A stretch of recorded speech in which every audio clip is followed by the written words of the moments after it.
Jangan menyerah. Kalau kalian lagi ada di posisi saat ini, posisi titik terendah kalian, justru disitulah kesempatan kalian untuk langsung bertemu sama Tuhan. Amen. Dan kalian langsung ngerasain kasih Bapa tuh betul ya.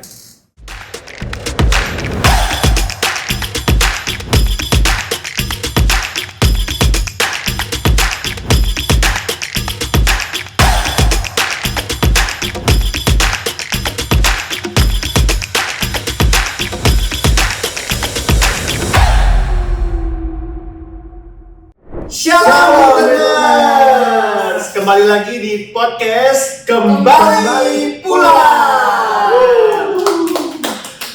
Podcast ini akan banyak ngulik nih tentang cerita-cerita hidup banyak orang yang sebelumnya ngilang nih, kembali lagi ke kasih Bapa. Amin. Mengalami Tuhan dalam hidup mereka. Kasih mula-mula gitu. Dan kenalin, aku Jonathan Simamora sebagai host, dan aku didampingi dua rekanku yang kece-kece habis. Ada Marco Nainggolan dan Lady Yovinda. Yeay. Nah, kita bakal bahas satu tema nih. Satu tema yang Apa tuh temanya? menarik. Temanya menarik sekali. The Prodigals.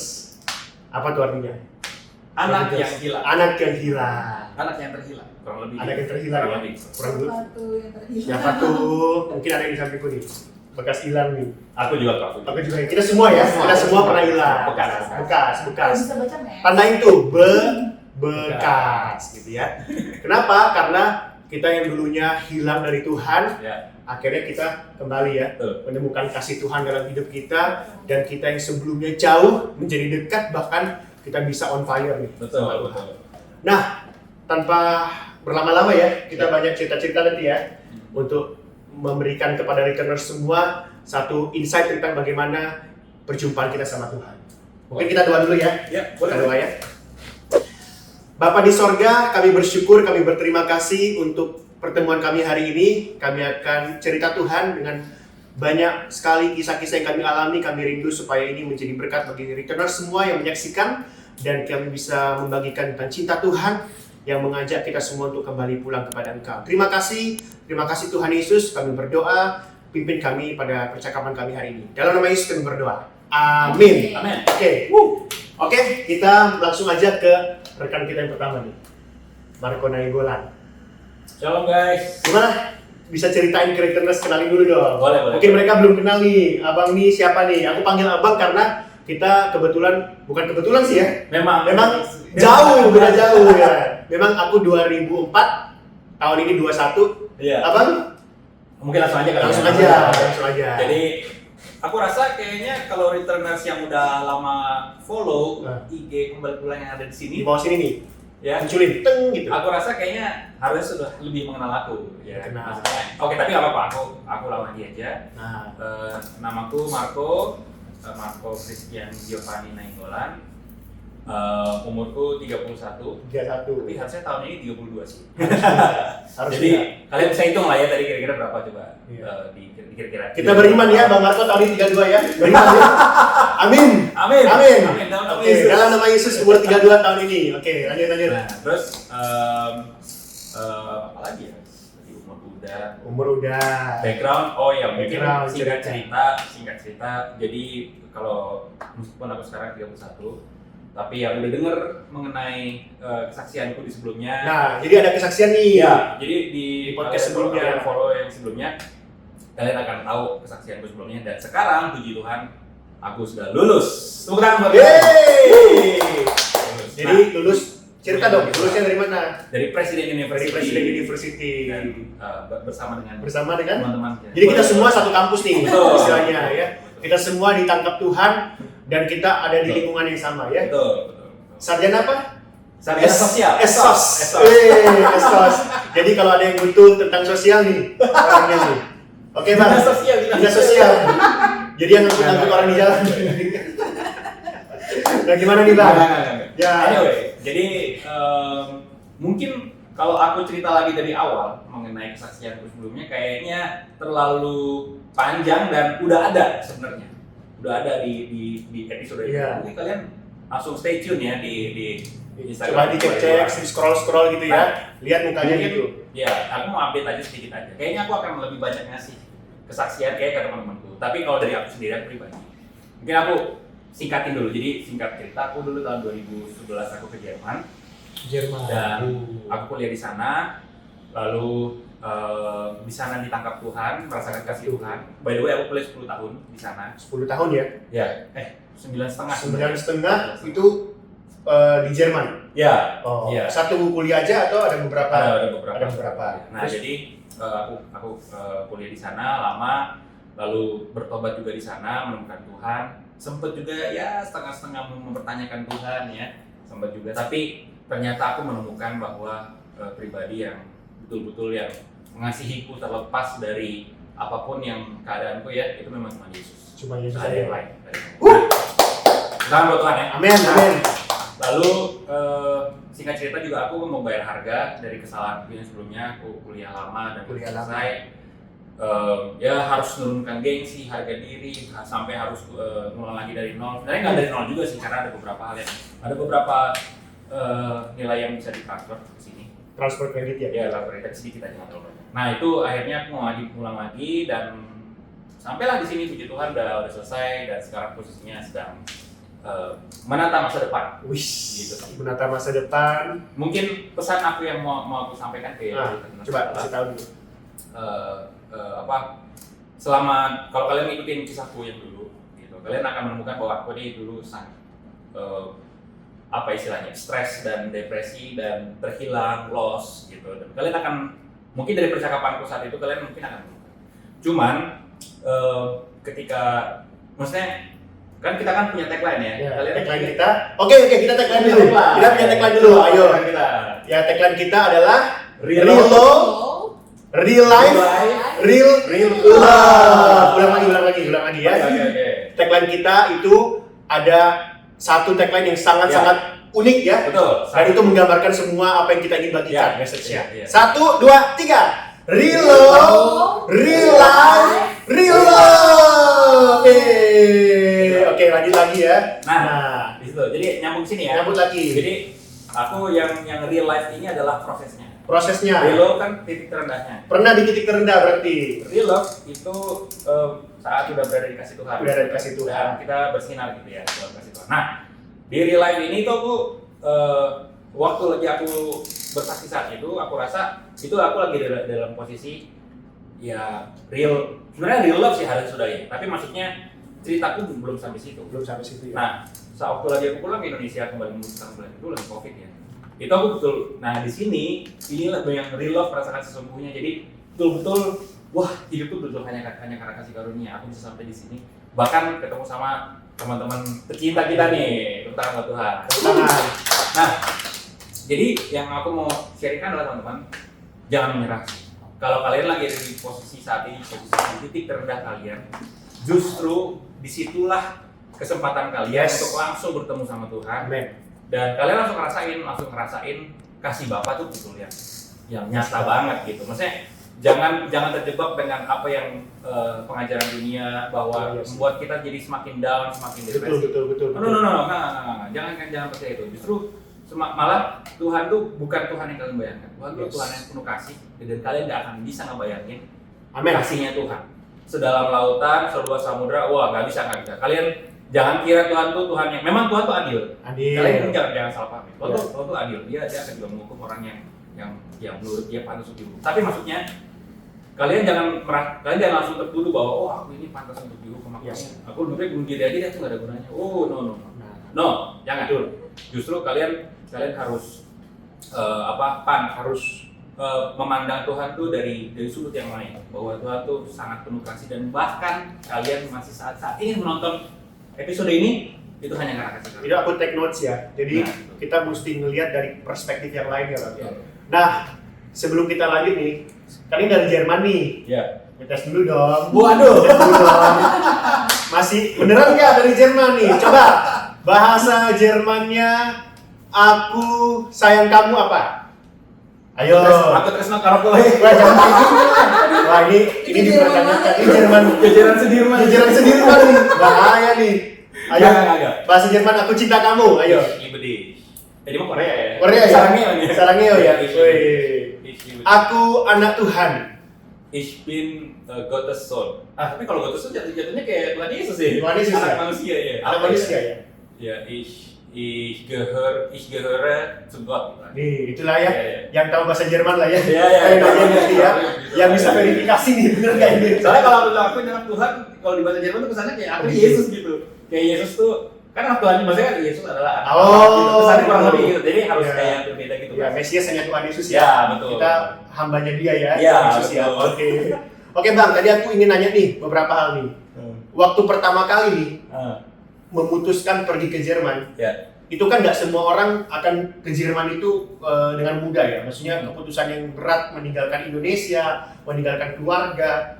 Itu gimana sih pertama kali memutuskan pergi ke Jerman? Apakah karena memang ingin menggapai mimpi, atau karena memang ingin mengejar satu pencapaian, atau karena diminta orang tua, atau gimana tuh Bang? Nah. Cerita dulu. Bagus. Ayo. Sebenarnya guys, kalau boleh jujur, Nah. dulu aku ke Jerman tuh ada faktor gengsinya. Gengsi. Oke. Kenapa? Karena Kenapa tuh? Sebenarnya aku pribadi itu, oh ya by the way aku pribadi dulu ya, tapi sekarang enggak lagi. Dulu tuh punya mimpi kepengen jadi diplomat. Karena dulu opung aku, kakek dulu itu dulu juga diplomat. Nah, Diplomat. jadi clue-nya adalah oke, berarti kalau diplomat kuliahnya ya kurang lebih ya siap politik gitu, kurang lebih gitu ya. Terus awalnya tadinya aku mau hampir dikirim ke Amerika. Kirim ke Amerika. Tadinya. Oh. Nah, kenapa? Karena aku punya keluarga di sana, opung aku juga dulu di sana. Terus di waktu lagi diberitahu sama, maksudnya dikasih advice lah, suggestion sama orang tua, aku langsung menolak. Langsung menolak. Karena aku merasa Amerika bosan, maksudnya udah ada keluarga di sana.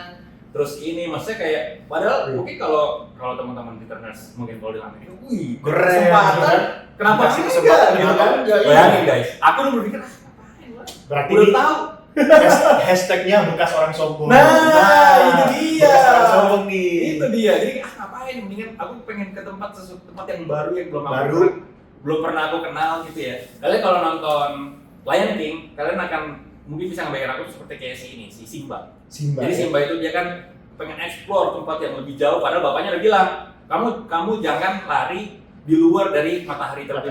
Iya, Gitu. Nah itu tuh aku lakuin itu, aku keluar dari situ. Nah apa yang terjadi sama Simba ya kan di filmnya gitu kan. Nah sama Api juga begitu. Jadi unexplored territory itu yang aku pergi ke sana itu yang itu Simba itu. Nah jadi begitu aku ke sana, bayanganku nih ya, Bayangannya gimana nih? orang bule sama laki di Hollywood. Ya, banyak kehidupannya begitu. Terus gayanya begitu. Karena kan kalau Hollywood kan Amerika kan. Ya sih. Aku pikir di Jerman juga sama gitu. Ternyata begitu aku ke sana, Ekspektasi gak sesuai dengan realitanya gitu ya. beda banget, betul beda banget. Korban ekspektasi. Betul, salah. Korban salah ekspektasi. ekspektasi. Ya. Hashtag. Hashtagnya, kita hashtag banyak ya. Gitu. Nah itu benar salah banget. Jadi ternyata orang Amerika dan orang Eropa itu beda banget gayanya, terus budayanya, kulturnya segala macam, dan pola pikirnya. Nah ini yang menarik adalah pola pikir. Kalau orang Eropa tuh cenderung sebenarnya nggak semua orang Eropa sih, tapi lebih ke yang pengalaman gue di Jerman cenderung lebih dingin, lebih kaku, dan lebih ateis. Nah, di sini di bagian ini nih. di sini. Nah, Karena kalau di Amerika itu masih kayak 50-50 karena gereja banyak orang. gereja, banyak juga orang yang masih percaya Tuhan gitu ya. Betul, Nah. betul. Jadi masih 50-50 lah gitu. Nah, kan abang ini dari Indonesia, Hmm. pergi ke Jerman. Berarti tadi kan karena ada gengsi, Betul. gitu kan, gengsi dan juga mungkin berarti bisa dibilang ada sisi pemberontakannya juga ya Betul. gitu ya. Karena kan tadinya mau diarahkan ke Amerika gitu Iya, ya. betul. Jadinya lari ke Jerman. Iya. Nah, pas lari ke Jerman nih, Hmm. waktu itu gimana tanggapan orang tua? Kan Nah, orang tua nih, orang Batak loh.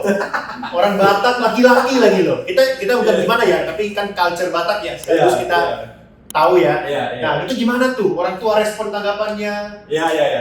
Ini menariknya di sini. Jadi kalau bagi teman-teman yang Batak ataupun yang tahu tentang budaya Batak, Oras. Nah, jadi orang Batak itu sangat menjunjung tinggi pendidikan. Ya, itu satu. Lalu sangat menjunjung tinggi kayak keberhasilan anak. Maksudnya kayak punya anak, punya cucu, lalu keberhasilan itu sangat kayak hedon banget. Tuh, gitu ya. coba Tapi periksa. aku nggak bilang semua orang Batak kayak gitu. Nggak kayak ya. gitu, enggak. Ini di kasusku. Iya. Gitu, ini Tapi di kasusku. banyak sih bang, aku Iya. menyaksikan bahwa rumah orang Batak tuh di bagian Iya. depannya ada foto wisuda. Ya, Kan? gitu. Oh iya benar Foto benar. wisuda. Jadi kalau di rumah pasti Nah, ada tuh. pasti. Pasti ada. Karena pendidikan tuh kayak apa ya? Kayak jadi Iya. satu peningkat Benar, status benar, gitu ya. benar. Terus gimana? Nah, jadi waktu itu mungkin kalau sekarang menurutku beda karena kalau sekarang banyak kampus-kampus bahkan yang swasta pun juga bagus ya. Kita kan di Persija juga bagus kan. Iya. Nah, tapi waktu itu kampus-kampus swasta sekarang tuh nggak atau kampus-kampus yang negeri sekarang tuh nggak semuanya sebagus. Kalau dulu orang pasti mikir kalau nggak UI, ITB, UGM udah itu aja. Udah tiga itu Kalau aja. nggak masuk itu rasanya kayak aduh Gagal gitu ya. Susah nih ntar cari kerja gitu. Kayak secara gengsi Mahasiswa gagal. Iya. Kurang lebih gitu. Gitu. Paling kalau swasta ya harus kayak Unpar atau mungkin Trisakti yang udah punya nama aja, ya, udah punya nama lah. Nah, jadi tadi sampai mana gue lupa. Ya, jadi tadi sampai di mana ya dia? Saya juga kita lah kampus. Oh iya, orang Batak. Orang Batak. Iya, orang iya. Batak. Anyway, nah. Pendidikan Iya, betul. sebagai pilar. Betul. Nah, jadi orang tua, maksudnya Jerman, bukan Jerman, maksudnya luar negeri, itu Iya. ada sebuah gengsi kan? Gengsi dong. Gengsi. Nah, cuman aku pribadi juga punya gengsi tersendiri, gitu. Jadi kalau dulu kan aku cerita kayak kalau sekarang sebutan namanya anak skena. Kalau dulu kita nyebutnya namanya anak indie. Gimana? Ya dulu karena sekarang gimana? Oh gini. Dulu Vincent. Wih, sama istilah lagi. Yeay. Ya, terus gimana? Lanjut. Nah, jadi kalau dulu tuh namanya anak indie. Jadi kalau anak indie tuh kayak kita anti kemapanan. Wih. Pokoknya kalau yang Kiri berarti ini. Nah, dulu ya. Dulu. Nah, jadi Nah, terus kalau kesannya kalau ngikutin dengan arus yang utama tuh kayaknya Enggak asik gitu Nggak ya. keren. nggak harus gitu kayak apa kalau misalkan jadi artis Spotify cuma 10.000 yang denger nah itu ya. Oh, iya. Ya, gitu. Yang mau yang out of the box dan out of the box. nggak banyak didengar orang. Benar. Kalau misalkan semuanya nggak. Ya, mainstream. Salah. Dulu ada dikotomi itu tuh, mainstream sama indie. Oke. Oh dulu zamanku. Jadi aku nggak mau, aku maunya di Jerman karena lebih ini nih, unexplored territory kayak lebih keren, gengsi, sombong gitu. Nah, yaudah, dan syaratnya adalah pendidikannya itu tadi kan. Jadi kan di luar negeri, luar negeri nih pendidikannya bagus. Aku rasa mungkin sampai sekarang masih ada lah tanggapan gitu. Anyway, nah terus waktu lagi aku kesana, ternyata apa yang kulihat, apa yang kurasakan, apa yang ku alami di sana itu betul beda sama dunia nyata Beda. ya. Nah itu adalah akibat kesombongan. Akibat kesombongan. Iya, karena gengsi itu kepengen kayak di luar dari hal yang seharusnya udah kita alami, harusnya kita dapat itu, tapi kita malah milih yang kita nggak tahu sama sekali, kita nggak tahu know-how-nya, kita nggak kenal siapa-siapa, malah kita terjun situ supaya demi keren. Nah, Nah, pernah nggak gitu nggak Lady? jatuhnya di situ. Jatuhnya di situ ya. Dan jatuh. Jatuhnya di ingin jadi keren, mengejar sesuatu dan ternyata apa yang dikejar itu nggak Betul. sesuai dengan yang kita harapin. Betul. Terus titik kehilangan Tuhannya di mana? Jadi tadi mungkin tapi ini harusnya teman-teman kita sudah dengar harusnya ya. Tapi oke lah aku ulang singkat. Singkat aja Bang. Singkat cerita ya bertemu lah aku dengan orang banyak di sana, ketemu dan termasuk orang ateis di sana. Dan waktu itu saat itu aku udah Kristen sebenarnya. Aku sudah terima Yesus sudah gitu. Nah, cuman masalahnya adalah aku tidak punya hubungan pribadi sama Tuhan. Aku tidak mengenal Bapa, kasih Bapa gitu. Aku belum sudah Kristen ya, tapi belum mendalami. Belum mendalami ke arah sana. Belum lebih tepatnya belum perjumpaan pribadi. Kelahiran baru itu belum. Makanya begitu langsung dipertemukan dengan orang-orang ateis di sana gitu ya. Wah, nggak bisa jawab. Ya, karena memang benar sih karena kan perjumpaan pribadi itu yang paling utama. Iya. Mungkin kita bisa lahir dengan latar belakang Kristen, Iya. orang tua kita Kristen, tapi kan di dalam firman Tuhan dibilang ya bahwa iman itu bukan sesuatu yang bisa diwariskan. Betul. Jadi setiap kita dan masing-masing returner semua pasti harus punya momen itu tuh. Harus. Perjumpaan pribadi yang otentik sama Tuhan. Harus. Nah, Wajib, Pak. wajib ya, kudu wajib ya. Nah, itu hukumnya ya. Oke. Nah, terus dari gimana? Jadi ketemu orang-orang Ya. dengan lingkungan yang begitu mungkin bisa dibilang liberal ya, Ya, di betul. Jerman dan sangat apa ya, anti kemapanan, Ya. anti juga semua yang sifatnya Ya. sudah terbangun, Ya. bahkan bisa dibilang mulai cenderung anti dengan nilai-nilai Kristen Betul. gitu ya. Nah, terus gimana tuh? Akhirnya ketemu mereka. Singkat cerita ya aku karena gimana ya? Karena aku rasa ini juga seperti Roh Kudus menahan gitu ya. aku dipertemukan dengan orang-orang tersebut, lalu hidup bersama dengan mereka, ngobrol dan segala macam. Kok kayaknya nggak nyaman ya? Apa ya? Kok kayak seperti ada yang kering, kayak dan aku ngerasa waktu itu, kok IQ-nya jadi low. Jadi diri lo beneran Iya, diri low nih. Kok jadi bodoh? Harusnya aku tahu nih hal ini gitu. Tapi kok contoh yang paling jelas nih. Kuliah, lulus ujian nih. Iya. Kenapa ya gitu? itu yang paling karena memang benar teman-teman. Makanya kalau kalian sudah mengalami kelahiran baru, itu somehow pikiran kalian itu jadi benar aja gitu. Betul. Jadi karena ternyata ya memang kita ada hormon, ada saraf, ada segala macam. Tapi yang gerakin itu semuanya Roh Kudus. Betul. Kalau cuma sekedar hormon sama saraf aja nggak ada. Nggak bisa. Orang betul ya? Iya. Amsal 1:7 kan bilang nih, takut akan Tuhan adalah permulaan pengetahuan. Iya. Jadi memang ini produk Roh Kudus gitu ya. Setelah berjumpa dengan Tuhan, yang tadinya otaknya udah Kalau nggak salah balik-balik. dulu aku di Jerman pernah tes dulu, aku cuma 80. Oh iya. Berapa gitu, ini bodoh banget. Jadi ada harapan teman-teman. Returners semua ada harapan berarti dong. Ya kan? Nah, nanti kita tampilin nih foto-foto Bang Marco begitu di Jerman nih. Terus bandingin lah sama mukanya sekarang gitu ya. Pasti kalian ketawa nih. Jadi nanti teman-teman bisa lihat. Jadi perjumpaan itu mengubahkan gitu ya, sampai ke tampak keluarnya diubahkan semua. Beda. Secara spirit beda. Nah itu jadi di situ maksudnya ya aku nggak perlu cerita semuanya lagi. Ya. Jadi maksudnya itu loh poinnya dari situ. Nah jadi ternyata apa sih sebenarnya root akarnya Kesombongan. Gengsi. Jadi gengsi bikin Bang Marco ini malah jadi hilang hilang dari rumahnya. Karena waktu lagi di sana mau pulang gengsi juga kan. Itu tuh. Ini cerita nih. Jadi waktu lagi aku mau ke Jerman, aku dipestain. Belum selesai kuliahnya udah dipestain. Nih. Pesan juga ya untuk yang di luar sana, khususnya orang Batak. Ya, sing sabar ya. Iya, makanya nggak usah apa ya? Karena gitu. Wah, gengsi dapat gitu kan. Ya. Nah, dipestain. Hal kayak gitu aduh, jangan mendingan. Aku di sini by the way aku orang Batak dan aku tidak mengkritisi secara keseluruhan enggak, tapi maksudku hati-hati. Maksudnya jangan sampai kita terjebak sama kesombongan. Karena budaya. Ya betul. Maksudnya aku nggak bilang budaya itu jelek, tapi yang jelas bukan itu yang terpenting, tapi ajaran Tuhan yang paling penting. Firman itu yang paling harus di atas. Gitu. Tapi aku nggak bilang gitu. Maksudnya aku sendiri juga orang, dan aku sangat menghargai keluarga aku sangat menghargai budaya yang juga aku sangat menghargai. Udah dipestain, ternyata 9,5 tahun gagal di Jerman.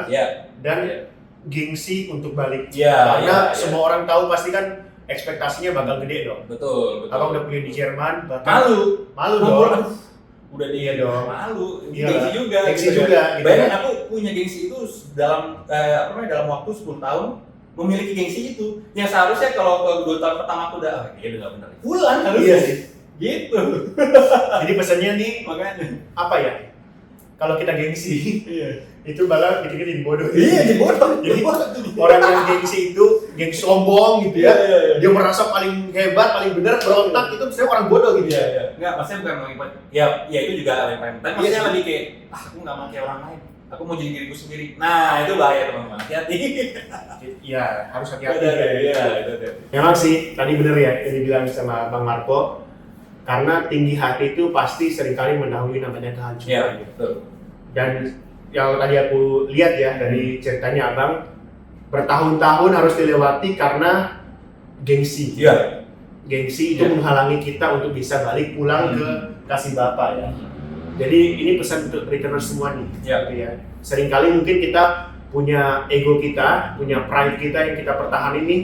Tapi ingat baik-baik bahwa kalau kita nggak hati-hati, kesombongan kita bisa menjadi titik awal kehancuran. Ya, betul. Dan tapi tenang aja, karena kalau aku bisa bilang di titik kehancuran kita Tuhan ada di sana ya.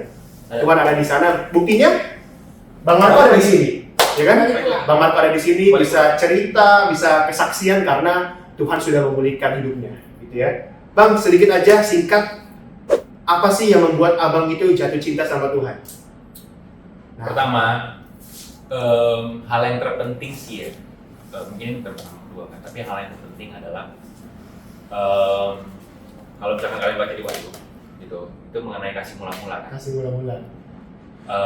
Bahwa kalau misalkan sekalipun kita udah kayak udah lahir baru, udah Kristen. Tapi kalau misalkan nggak ada kasih mula-mula yang ada di kita, itu tuh seperti nanti bisa aja kembali lagi gitu ke kehidupan lama. Jadi gini, cinta itu kan mungkin kalian kalau baca postingan kita yang sebelumnya, cinta itu komitmen, cinta itu keputusan.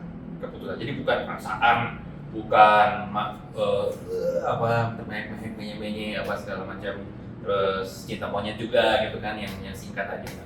Cinta itu komitmen dan keputusan. Nah, cuman masalahnya maksudnya bukan berarti perasaan itu nggak penting, nggak juga.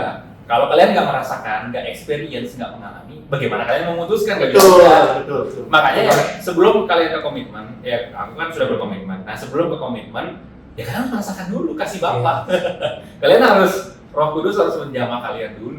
Betul. Jadi temukanlah itu di komunitas, ya kan? Temukanlah itu di ibadah-ibadah. Nah, tapi kalau menurutku komunitas paling penting. karena langsung, maksudnya gini, kalian kalau sama pastors itu kan jaraknya lebih jauh. Iya. Nah, tapi kalau misalkan di komunitas pastor kalian ya leader kalian langsung gitu. Jadi kalian langsung one heart to heart dan nggak ada keterbatasan organisasi, nggak ada keterbatasan apapun yang bisa menghalangi kalian. Betul banget. Langsung cerita gitu, masalah kalian apa sih, dan kalian juga doakan. Betul. Jadi doa itu sama. Nah itu jadi kuncinya pertama adalah mengalami dulu. Gimana kita mau ngasih kalau kita nggak dikasih terlebih dahulu kan? Gitu. Jadi kita mengalami dulu, kasih Tuhan, baru komitmen keputusan. Ada juga orang yang udah mengalami nih, tapi malah aku pengen terus dikasih Tuhan gitu. Tapi dia nggak mau ngasih ke orang lain. Iya. Itu juga nggak mau ngasih Tuhan. Itu malah egois kan? Iya, malah itu yang kalau nggak dibagikan, apa yang kita dapat cuma secara cuma-cuma harus kita berikan secara cuma-cuma juga. Gratis kan nggak bayar. Makanya itu sih yang jadi alasan kita ya bagiin message ini, karena kita udah dikasih secara gratis nih. Betul. For free ya, kasih karunia, dan kita rindu supaya teman-teman juga Leaders bisa dapatkan cinta itu yang sama. Iya. Jadi yang pertama alami kasih Tuhan itu alami dulu teman-teman, dan harus juga punya tempat sarana pertumbuhan ya. Karena penjangkauan yang paling cepat itu seringkali ada dari komunitas, karena kita bergesekan sama orang, kita dibentuk di situ. Betul. Kita juga bisa punya hubungan koneksi yang heart to heart dengan orang gitu ya. Betul. Lalu baru komitmen. Harus. Nah, jangan lupa tuh dari diri sendiri keputusan. Iya. Keputusan untuk mengasihi Tuhan, keputusan untuk cari suara Tuhan, wajah Tuhan.